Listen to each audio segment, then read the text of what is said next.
उत्तराखंड के पर्वतीय इलाके में स्थित एक छोटा सा गांव था जिसका नाम था चोपड़ा गांव। इस गांव से करीब 10 किलोमीटर दूर एक पुराना और अजीब सा कॉलेज था जिसे माउंट ग्लोरी कॉलेज कहा जाता था। इस कॉलेज की ख्याति आसपास के इलाकों में बहुत ही डरावनी थी। स्थानीय लोग कहते थे कि इस कॉलेज में अजीब अजीब सी घटनाएं होती है। करीब 30 साल पहले की बात थी। इस कॉलेज में एक प्रोफेसर राव पढ़ाया करते थे। राव साहब का स्वभाव शांत था, लेकिन उनका एक राज था जो किसी को नहीं पता था। एक रात कॉलेज के पुराने पुस्तकालय में उनकी रहस्यमय तरीके से मौत हो गई। कहा जाता है कि उस रात पुस्तकालय के सारे दरवाजे बंद थे और अंदर से किसी के चिल्लाने की आवाजें आ रही थीं। जब लोगों ने दरवाजे तोड़कर अंदर देखा तो उन्होंने प्रोफेसर राघव का शव फर्श पर पड़ा पाया, लेकिन उनकी आंखें किसी अजीब सी चमक से भरी हुई थीं। उस घटना के बाद कॉलेज को रात के समय बंद कर दिया जाता था, परंतु फिर भी अजीब घटनाएं घटती रहीं। कई छात्रों ने बताया कि उन्होंने पुस्तकालय के अंदर रात के वक्त किसी के चलने की आवाजें सुनी। कभी कभी उन्हें सफेद साड़ी में लिपटी एक स्त्री की परछाई दिखाई देती थी जो तेजी से पुस्तकालय की ओर बढ़ती थी और फिर अचानक गायब हो जाती थी। कुछ सालों बाद एक नई बैच के छात्रों का कॉलेज में दाखिला हुआ। इस बैच में एक छात्रा थी जिसका नाम था अर्चना। अर्चना को हॉरर कहानियों में बहुत दिलचस्पी थी और उसे माउंट ग्लोरी कॉलेज की इन कहानियों के बारे में सुनकर बहुत उत्सुकता हुई। उसने अपने दोस्तों से कहा कि उन्हें इस रहस्य की सच्चाई का पता लगाना चाहिए। उसके दोस्तों करण, सिम्मी और विक्रम ने पहले तो मना किया, लेकिन अर्चना के जिद्दी स्वभाव के कारण वे मान गए।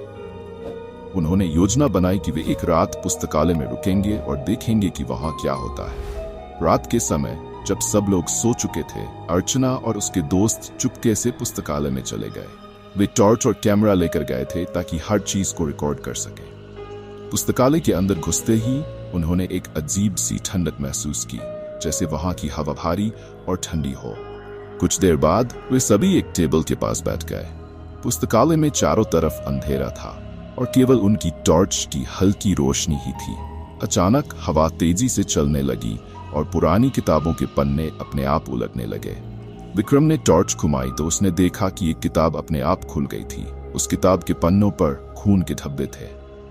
अर्चना ने किताब को उठाया और पढ़ना शुरू किया। तभी उन्हें एक धीमी धीमी आवाज सुनाई देने लगी। जैसे ही उन्होंने ध्यान से सुना, वह आवाज किसी की बुदबुदाने की थी।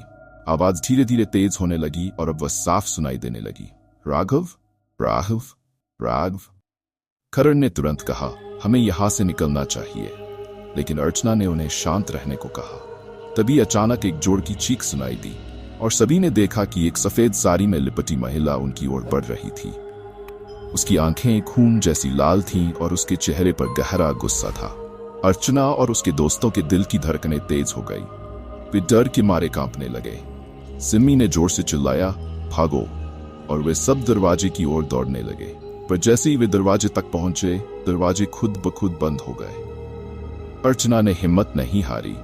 उसने महिला से कहा, तुम कौन हो? तुम क्या चाहती हो? महिला ने अचानक चिल्लाना बंद कर दिया और उसके चेहरे पर दर्द भरी मुस्कान आ गई।